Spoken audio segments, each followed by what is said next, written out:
শুভেন্দুকে লক্ষ্য করে নন্দীগ্রামে চোর চোর স্লোগান।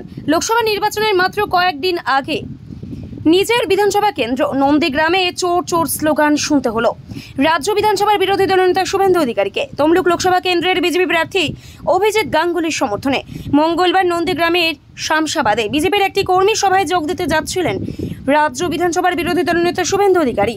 শামশাবাদ বুড়ির মোড়ে সেই সময় তৃণমূলের একটা পথসভা চলছিল।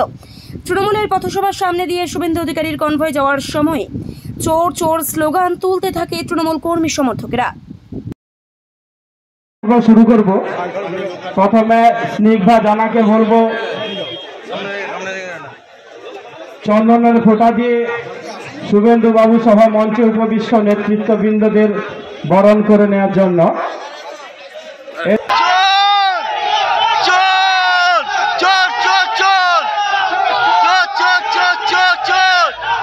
ব্যুরো রিপোর্ট, এখন সংবাদ।